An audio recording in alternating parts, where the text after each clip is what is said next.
मित्रांनो, आई कुठे काय करते या मालिकेच्या आजच्या भागामध्ये आरोही आता स्वतःला दोष देत असते की सगळं काही झालंय ना ते फक्त माझ्यामुळे झालं.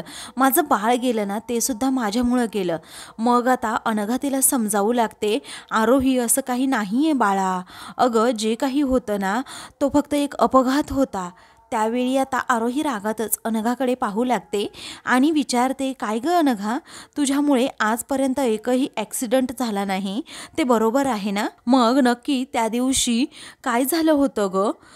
तुझं लक्ष नव्हतं का गाडी चालवताना? अगं तुझा स्टेअरिंगवरचा कंट्रोल गेलाच कसा? तू समोर बघत नव्हती का? मग आता सर्वांना जरा धक्का बसतो, आरोही अशी काय बोलतीये? मग अनघा म्हणते, अगं नाही, तुझ्या पोटात दुखायला लागलं आणि माझा कंट्रोल सुटला ग, मला भीती वाटली ना. त्यावेळी आता रागातच आरोही म्हणते की जे काही झालं ना ते सगळं तुझ्यामुळे झालंय. फक्त तू जर गाडी नीट चालवली असती ना तर हे सगळं झालंच नसतं. असं रागातच जेव्हा ती आता म्हणते तर अनघाच्या पायाखालची जमीनच सरकते की आरोही सरळ सरळ प्रत्यक्षपणे माझ्यावर आरोप करतीये. तेव्हा यश म्हणतो, अगं आरोही ऐक ना, तू असं बोलू नकोस. अगं तुझ्या पोटात दुखायला लागलं, तू कळवळत होती म्हणून अनघा खूप घाबरली आणि त्यातून हे सगळं झालंय. तेव्हा आरोही रागातच म्हणते, तुम्ही सगळे तिलाच का डिफेंड करताय? तर बिचारी अनघा आता खूप रडत असते. त्यावेळी रागातच आता आरोही म्हणते, तुम्ही अजिबात तिला डिफेंड करू नका हा, कारण तिने गाडीवर कॉन्सन्ट्रेट करायला हवं होतं आणि मग माझ्याकडे लक्ष द्यायला पाहिजे होतं. कारण आज जे काही घडलं आहे ना ते फक्त अनघामुळे झालंय आणि हिच्यामुळेच गेले माझं बाळ, असा सरळ सरळ आरोही आरोप करते. तेव्हा अनघाला धक्का बसतो. ती विचारते, अगं आरोही तू अशी का बोलतेस? अरुंधतीला सुद्धा प्रचंड धक्का बसतो. ती म्हणते, आरोही असं नको बोलू सगळं. मग आता संजना मात्र या गोष्टीची मजाच घेत असते, तिला हेच हवं असतं. त्यावेळी अभि समजावतो, आरोही असं नाहीये, तू समजून घे जरा. तेव्हा अरुंधती देखील म्हणते, असं काही झालेलं नाहीये आरोही. अगं अनघा घाबरली होती त्यावेळी. अगं तिच्या जागी दुसरं कोणी असतं ना कदाचित तेच घडलं असतं. तेव्हा आता आरोही म्हणते, नाही आई, हिच्याचमुळे हे सगळं काही झालंय आणि हिला काय फरक पडतोय, कारण हिच्याकडे स्वतःचं मूल आहे. आता हिच्याकडे जानकी आहे, पण माझ्याकडे कोण आहे आई, तुम्हीच सांगा ना. अहो या जगामध्ये मी एकटीच आहे ना, जे काही गमावलंय ना ते फक्त मी गमावलंय, कारण माझ्या यातना तुम्हाला कुणालाच कळू शकत नाही. तेव्हा अरुंधती म्हणते, असं नाहीये बाळा, समजून घे जरा. अगं आम्हा सगळ्यांना देखील तितकंच दुःख झालंय. तेव्हा आरोही म्हणते, नाही आई, मी अनघाला कधीच म्हणजे कधीच माफ करणार नाही. तेव्हा अनघा आता आश्चर्याने आणि अगदी धक्क्यानेच आरोहीकडे पाहत असते. तेव्हा आता ती सर्वांना सांगते, तिच्यामुळे गेले माझं बाळ. कारण आरोहीच्या मनामध्ये आता अनघाविषयीचा राग स्पष्टपणे दिसत असतो. त्याच वेळी आता ती म्हणते, आरोही अगं तू अशी का बोलतेस? तेव्हा अनघा आता लगेच तेथून निघून जाते. त्यावेळी सर्वांनाच तिची खूप काळजी वाटते. तेव्हा यश आता समजावतो की आरोही अगं तू काय बोलतेस हे? अगं तिने तुझ्यासाठी काय काय केलं हे जरा आठवून बघ. मग आता अरुंधती देखील रडत असते आणि म्हणते, यश जरा थांब बाळा तू. अगदी शांतपणे अरुंधती आता म्हणते, आरोही बाळा तू खूप थकली आहेस, दमली आहेस, त्यामुळे तू एवढा विचार करू नको, तू जरा आराम कर, म्हणजे तुला बरं वाटेल. अभि, अरे हिला काही औषधं वगैरे द्यायची आहेत का रे? तेव्हा अभि म्हणतो, मी बोलतो माझ्या सरांबरोबर आणि मग सांगतो. तेव्हा अनिरुद्ध देखील समजावतो, आरोही बाळा तू काळजी करू नकोस, अगं आम्ही सर्वजण तुझ्याबरोबर आहोत, त्यामुळे प्लीज आता तू फक्त आराम कर. तेव्हा आप्पा म्हणतात, चला सर्वजण खाली चला, तिला जरा आराम करू द्यात. तेव्हा ते आता ईशाला घेऊन तेथून जातात. अरुंधती म्हणते, यश बाळा तू तिच्या जवळच थांब. मग अरुंधती पाठोपाठ यश देखील जायला निघतो. तेव्हा यश म्हणतो, अभि, अरे अनघा. मग आता अनघाला मी समजावतो असं अभि म्हणतो. इकडे संजना तिच्या रूममध्ये असते आणि मस्त हसत असते. अनिरुद्ध तेवढ्यात तेथे येतो आणि विचारतो, काय ग, काय झालं हसायला तुला? मग आता ती हसते आणि म्हणते, अरे आता हसायला काय झालं म्हणजे तुझ्या घरात ना एक एक कॅरेक्टर आहे, म्हणजे ना त्यांची खूप मजा येते खरंच. त्यावेळी तो विचारतो, आता काय झालं? तेव्हा आज एकमेकांचे हात पकडतील, त्या एकमेकांचे गळे सुद्धा धरायला घाबरणार नाही. तेव्हा काय झालंय? अनिरुद्ध विचारतो, हे बघ, तुझी आई म्हणजे एक नंबरची पलटू मास्तर आणि तुझी मुलं सुद्धा अगदी सेम त्यांच्या पावलावर पाऊल ठेवलंय. कारण एकेकाळी बापावरचं प्रेम अगदी उतू जात होतं तुझ्या मुलांचं. नंतर त्यांना अचानक वाटलं की आपले वडील आपल्याला फसवतायत आणि सरळ जाऊन मग कोर्टात त्यांनी तुझ्या विरोधात साक्ष दिली आणि वडिलांना कसं जेलमध्ये टाकलं. तेव्हा संजना आता जोरात हसते आणि म्हणते, कमाल आहे ना, तुला नाही गंमत वाटत का रे या वागण्याची? हा तो म्हणतो, उलट मला वाईट वाटतंय, कारण मी माझ्या मुलांचा विश्वास जिंकू शकलो नाही म्हणून. तेव्हा ती म्हणते, अरे बापरे, केवढा मोठा ड्रामा करताय रे तुम्ही, सगळेजण ना फक्त मोठी मोठी वाक्य फेकतायत. अरे मला सांग, विश्वास म्हणजे काय कुणाला माहिती तरी आहे का रे? अरे आजपर्यंत अरुंधतीवर काडीचाही विश्वास नव्हता कुणाचा. आणि अभिचं म्हणाल तर त्या दोघांचाही अजिबात विश्वास नव्हताच. पण आता बघ ना, आईसाठी काहीही करायला तयार आहेत. पण हे सगळं ना टेम्पररी आहे, लवकरच सगळं काही चित्र बदलणार आहे. जसं आरोही आणि अनघाचं झालं ना, सेम तसंच. कारण त्या नेहमी काय म्हणायच्या, आम्ही बहिणी आहोत, आम्ही जावा जावा नाही आहोत, अगदी घट्ट मैत्रिणी आहोत. आता कुठे गेली दोघींची घट्ट मैत्री, त्याचबरोबर बहिणी बहिणींचं नातं. हा अनिरुद्ध समजावतो की संजना तसं नाहीये, आरोहीची मनस्थिती नाहीये सध्या म्हणून ती असं बोलतीये. पण बघ, ती एकदा जेव्हा बरी होईल ना, तेव्हा सगळं पुन्हा एकदा नॉर्मल होईल. तेव्हा संजना आता हसते आणि म्हणते, अरे अनिरुद्ध, हे शक्यच नाहीये आता. मला वाटतच नाही आरोही आणि अनघामध्ये सगळं काही अगदी नॉर्मल होईल. कारण आरोहीला वाटतं तिचं बाळ हे अनघामुळे गेलंय आणि हेच तिच्या डोक्यात अगदी फिक्स आहे. त्यामुळे मला असं वाटत नाही ती अनघाला आयुष्यात कधी माफ करू शकेल म्हणून.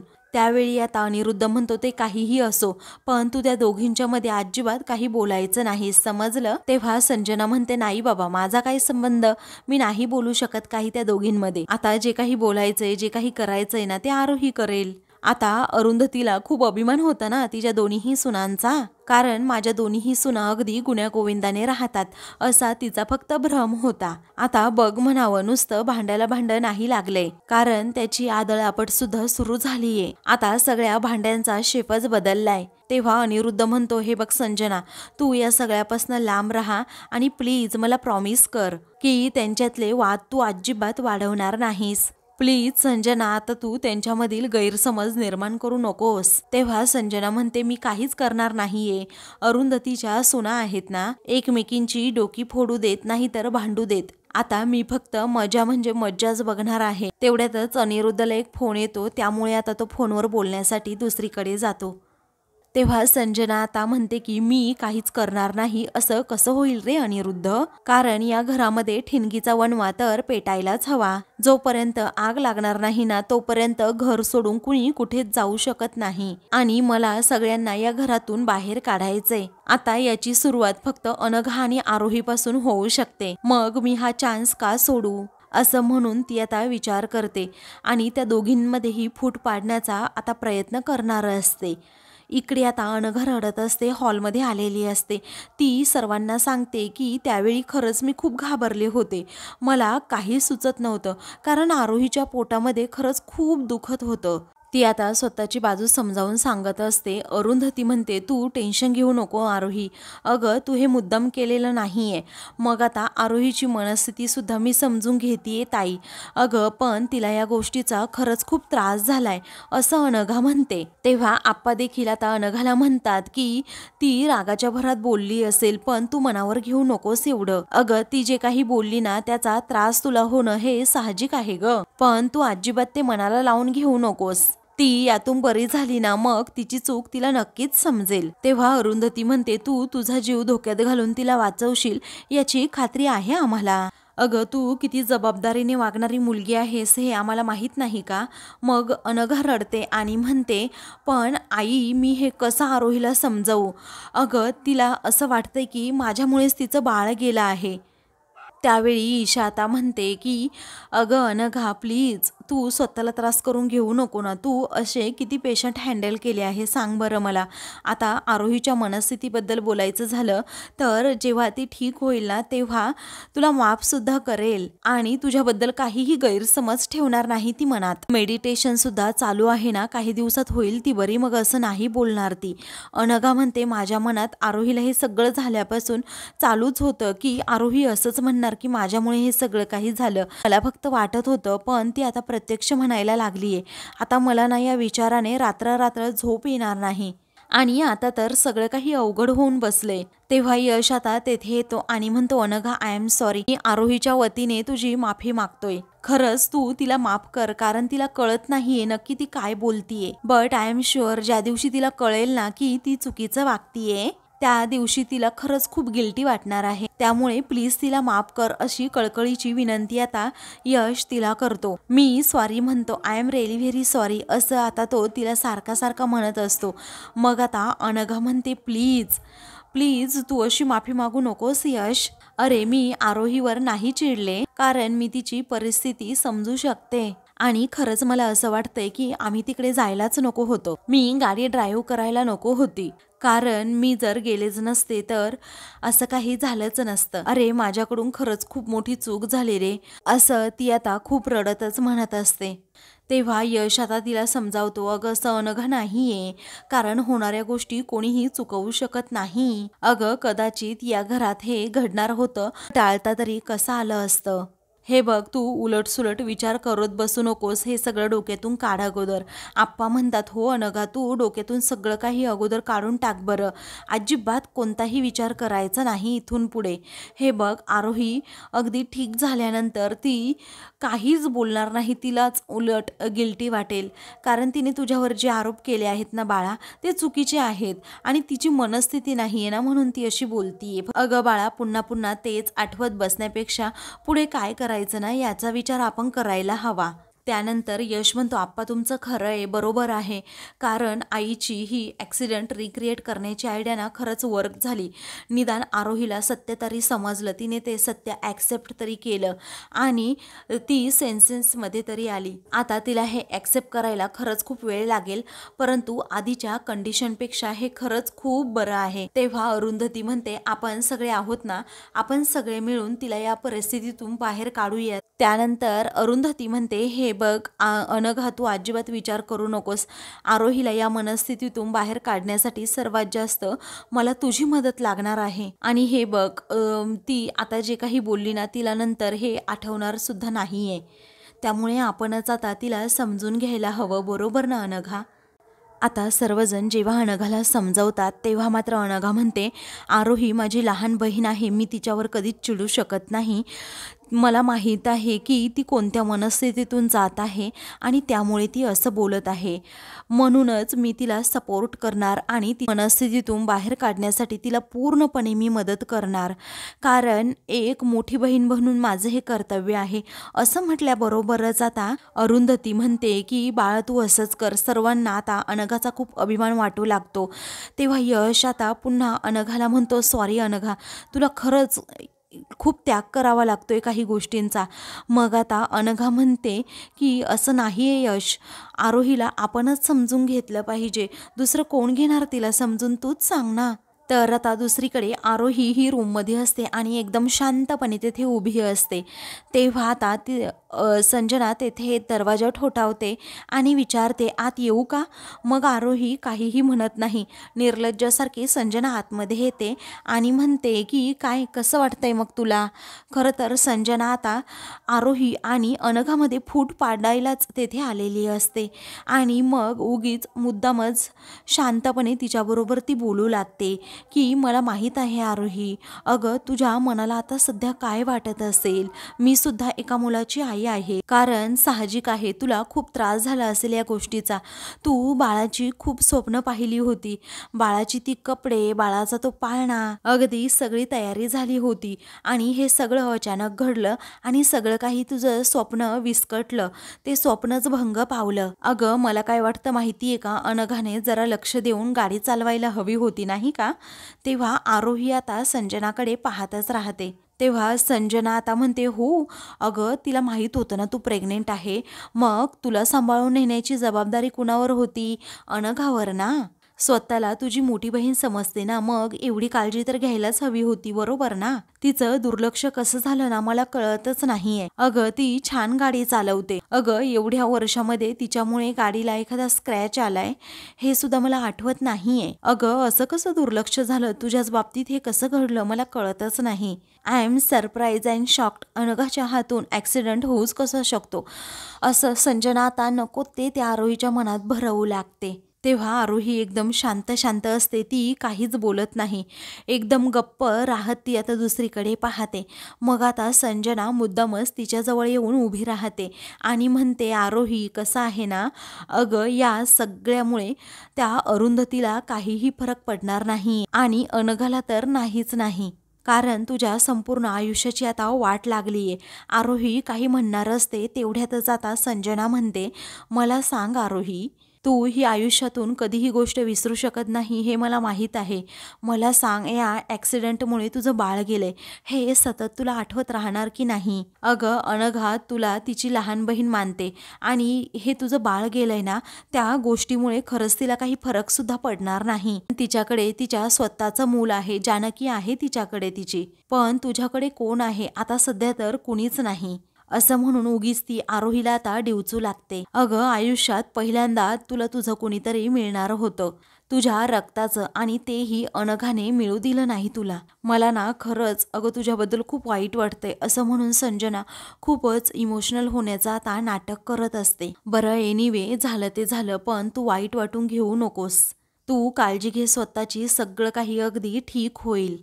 तेव्हा आरोहीच्या डोक्यावरून आता संजना हात फिरवत असते. आरोही आता तेथून जायला निघते. तेव्हा संजना म्हणते, आरोही तू मला चुकीची समजू नकोस ग, अशी मी तुझ्या जवळचीच आहे ना. त्यापुढे आता संजना लगेच तिचा ब्रेन वॉश करू लागते आणि म्हणते, तुला आता समजलं असेल, मी जे बोलतीये ना ते बरोबर बोलतीये. कारण अनघानेच हे सगळं काही केलं, यावर तर आता शिक्कामोर्तब झालंय, बरोबर ना. या घरात कुणीच कुणाचं नाहीये अगं आरोही. कारण अगोदर जवळ करतात आणि मग असा दगा देतात. आता अनघाने तुझा विश्वासघातच केलाय ना, कारण तू डोळे झाकून तिच्याबरोबर गेलीस. कारण तू डोळे झाकून तिच्याबरोबर गेली असली तरीही तुला माहीत होतं ना की काहीही झालं तरी अनघा तुला कधीही काहीही होऊ देणार नाही. एवढा डोळे झाकून तू विश्वास अनघावर ठेवतेस, बरोबर ना. पण नाही, अनघाने तिचे रंग शेवटी दाखवलेच. आणि आता मी तुला सांगतेय, अनघाला काहीही फरक पडत नाही याचा. कारण शेवटी सगळं काही तुलाच भोगावं लागणार आहे. आणि आताही तुझी समजूत काढण्याचं ती फक्त नाटक करतीये. बघ ना, तू तिला विचारून बघ ना जरा. एवढंच आहे तर तू तुझी मुलगी मला दे मग, असं तिला जेव्हा तू म्हणशील तेव्हा तिची काय रिॲक्शन असेल याचा विचार कर तू. तेव्हा आरोहीला आता मोठा धक्काच बसतो की संजना आंटी असं का बोलतायत. परंतु आता आरोही एक वेगळाच विचार करू लागते. पुढे आता संजना म्हणते, हे बघ आरोही, एवढा विचार करू नकोस. तिने तुझं बाळ घालवलंय म्हटल्यावर त्या बदल्यात तिने मुलगी द्यावी असं मला वाटतं. आणि त्यामध्ये काही हरकत नसावी तिची. कारण लहान मूल जवळ असलं ना ग आरोही, तुलाही बरं वाटेल आणि या मनस्थितीतून तू लवकरात लवकर बरी सुद्धा होशील. अगं प्रेम आहे ना अनघाचं तुझ्यावर, मग एवढं तर ती तुझ्यासाठी नक्की करू शकते. आता तूच परीक्षा घे ना आणि तिच्याकडे जानकीला सुद्धा माग, बघ ती देते की नाही. असं म्हणून आता ती आरोहीला प्रश्न विचारते. तेव्हा आरोही एकदम शॉकमध्ये असते, ती काहीही बोलत नाही, एकदम शांत शांत असते. तर आता संजनाने हे घर फोडण्याचा पुरेपूर असा प्रयत्न केलेला असतो. कारण आता तिने पहिली थिणगी तर आता आरोहीच्या डोक्यात टाकलेली असते. आरोही या गोष्टीचा आता खूपच विचार करू लागते. तर आता मित्रांनो, पुढील भागामध्ये आरोही आणि अनघा या दोघीही काम करत असतात. तेव्हा अनघा म्हणते, आरोही मला तुझ्याशी बोलायचंय.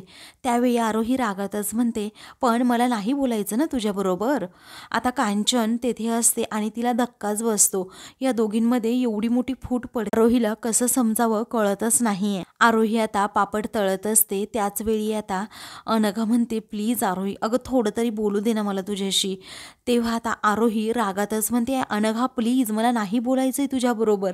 आणि ज्या पापडामध्ये ते गरम तेल असतं ना, ते तेल अनघाच्या हातावरच आता पडतं. त्यामुळे अनघा आता खूप जोरात ओरडते आणि सर्वांना मोठा धक्काच बसतो. कारण तिचा हात आता खूप भाजलेला असतो. त्यानंतर आता आरोही ही रूममध्ये असते. तेव्हा यश सुद्धा तेथे जातो. मग आता तेवढ्यातच संजना तेथे येते आणि पुन्हा आता आरोहीच्या मनात विष कालवू लागते. यश खूप रागात आता तिच्याकडे पाहत असतो. त्यानंतर आरोही आता जानकीबरोबर खेळत असते. तेव्हा आता ते पाहताच अनघाला खूप आनंद होतो आणि मग अरुंधती देखील तेथे येते. त्याच वेळी आता अरुंधती म्हणते की मला असं वाटतंय ना अनघा, की जानकीच आपली या सगळ्यामधून आपल्या आरोहीला बाहेर काढू शकते. अशाच मालिकेंची पुढील भाग पाहण्यासाठी चॅनलला सबस्क्राईब करा.